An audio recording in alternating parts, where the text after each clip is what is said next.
భయపడేవాడు కాదు ఈ అంబటి రాంబాబు. భయపడితే రాజకీయాల్లోనే ఉండలేం. ఇంకా ఏమైనా అడుగుతారా? తెగించడం కాదు, గత్యంతరం లేక పిల్లిని గదిలో పెట్టి కొడితే ఏమైంది? పులవుదా? అంతే, మేము కూడా పులవుతున్నాం. అంతకు మించే లేదు. అరెస్ట్ చేస్తామంటే పారిపోవాలా? అరెస్ట్ చేస్తామంటే బతినాడాలా? అరెస్ట్ చేయడానికి యాంటిసిపేటర్ బెయిల్కి వెళ్ళాలా? అరెస్ట్ చేస్తామంటే దాక్కుల్లో ఎక్కడికి వెళ్ళి దాక్కోవాలా? అలాంటి తత్వం కాదు నాది. ఫ్రమ్ ది బిగినింగ్ మొట్టమొదటి చెప్తున్నా, తెగింపు కాదు ఇది. పిల్లిని పెట్టి కొడితే పులి అవుతుంది. అదే మా పిల్లులన్నీ పుల్లు అవుతాయి. గుర్తుపెట్టుకోమని మనం వాళ్ళ మీద ఏం యాక్షన్ తీసుకున్నట్లేరు. అరే పోలీసులు ఎక్కడ ఉంటే కర్ర పట్టుకుంటే, పోలీసుల సమక్షంలోనే రాడ్లు పట్టుకుంటే, పోలీసుల సమక్షంలోనే పెద్ద పెద్ద కట్టెలు పట్టుకుని మా కారు మీదకి వస్తుంటే నన్ను దిగొద్దని ఆపారు తప్ప వాళ్ళు ఆపారండి? ఇది అలా ఉండి ఆడ రాష్ట్రంలో జరగాల్సింది. సంవత్సరంన్నర అయింది, ఇంకా చాలా పరిపాలన ఉంది. దుర్మార్గం చేయకూడదు, ధర్మంగా ఉండాలి. కొద్దిగా మొగ్గుంటే ఉండండి తప్ప వాళ్ళంతా అటే మొగ్గుంటే ఎలాగా? ఇందాక వచ్చిన ఇంటికాడ తిట్టింది, మా వాళ్ళు ఎంటపడ్డారు, అది వేరే విషయం. వాళ్ళు కూడా పిల్లులే, అప్పుడు పూలయ్యారు. చేసేది ఏముంది? చెప్పు చూపించిందంట. ఏంటది?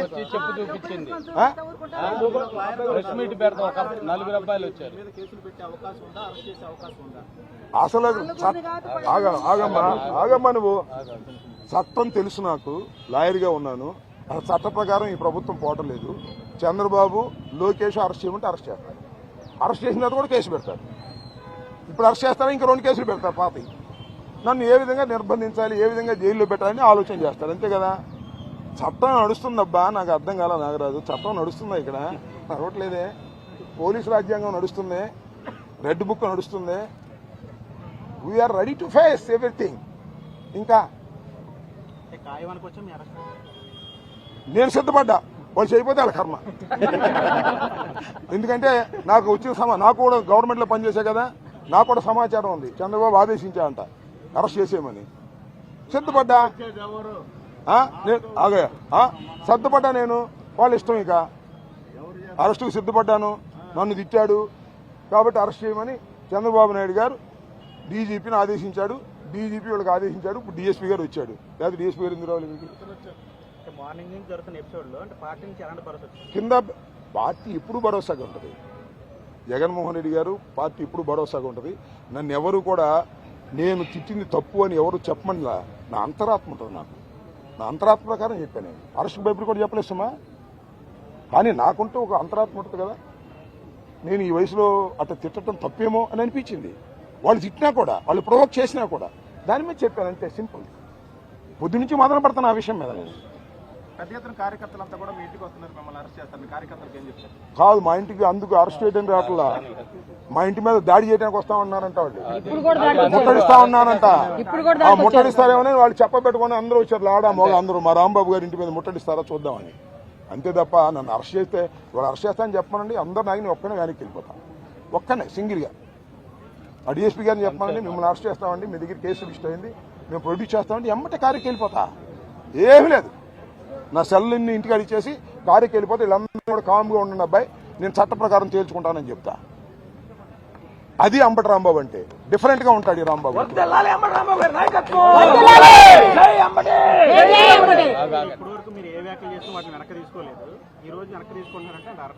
నువ్వు అరెస్ట్ భయపడి కానేగా చెబుతున్నా. అరెస్ట్ చేసుకోమని అరెస్ట్ భయపడి కాదు. నా అంతరాత్మే తప్పేమో. ఎందుకు తొందరపడ్డావు రాంబాబు అంటుంది. వచ్చేసింది, దిగి వచ్చిన తర్వాత. అది నేను వెనక్కి తీసుకోని లేదని కాదు, కొన్ని సందర్భాలు వెనక్కి తీసుకున్నాను. ఇంతకుముందు కూడా ఒకసారి వెనక్కి తీసుకున్నా.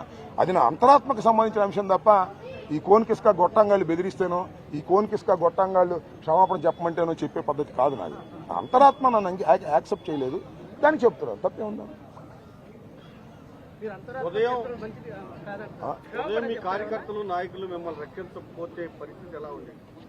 అక్కడ దాడి జరిగేది ఏం జరిగేది ఇంకా వీ కెనాట్ ఇమాజిన్. ఇప్పుడు మీరు చూశారు కదా, ఇంతకుముందు మేమేదో దాడులు చేశామన్నారు. అంటే వాళ్ళ అధికారులకు వాళ్ళు దాడులు చేస్తారా? మమ్మల్ని కొడతారా? ఏంది ఇది? చట్ట సమాజంలో ఉంటున్నావా? అసలు అది కాదండి. ఈ లడ్డు వ్యవహారం జ్యుడిషియల్ ఎంక్వైరీలో ఉంది కదా, కోర్టు వచ్చింది కదా, ప్రజాస్వామ్య పద్ధతిలో చేయమంటున్నాం కదా. మీరు ఫ్లెక్సీలు కట్టడం ఎందుకు? పిచ్చా మీకు ఏమన్నా? వాళ్ళు ఫ్లెక్సీ చించేయాలని వెళ్ళినప్పుడు ఎవరు లేరు. మీరు చూశారు కదా, వెళ్ళినప్పుడు ఎవరు ఉన్నారు? ఒక్కరు కూడా ఇవాళ వచ్చారు అందరూ కర్రలు పిచ్చుకుని చించేస్తే ఏమైంది అప్పుడు? మర్యాద, రాజకీయంగా మర్యాద. అయ్యా ఈ ఫ్లెక్సీ తప్పు తీసేయండి అని చెప్పి వచ్చా. 24 గంటలు తీయమని. తీగిపోగా నేను అటు వెళ్తుంటే రాడ్లు కొట్టుకుంటుంది, నన్ను కొట్టే ప్రయత్నం చేస్తున్నారు. ఎంతకాలం కొడతారో చూస్తాం. కాలం ఇప్పుడు ఇలాగే ఉండదు కదా. ఎంతకాలం కొడతారో, ఎంతకాలం వెంటబడతారో, ఎంతకాలం రాడ్లు తీసుకొస్తారో చూస్తాం. తను తినటానికి కూడా సిద్ధంగా ఉన్నాం. ఈ చంద్రబాబు నాయుడు రాజ్యంలో వచ్చిన అందరూ ఎవరో చూశారు కదా మీరు. అందరూ అదే బాపతి నన్ను కొట్టాలని. కొట్టడం చూద్దాం. We are ready. అపోజిషన్ ఉన్నాం. మాకు పోలీసు బలం లేదు. మా మీద వస్తే కేసులు పెడతారని భయం మా వాళ్ళకి. అయినా వస్తున్నారు. బెదిరిస్తున్నాడు సిఐ గారు అక్కడ. మీరు వెళ్ళారంటే కేసులు, నువ్వు వెళ్ళారంటే కేసులు పెడతాం, మీ రామబాబు ఉండదని బెదిరిస్తున్నారు. అయినా నాకు వచ్చారు జనం.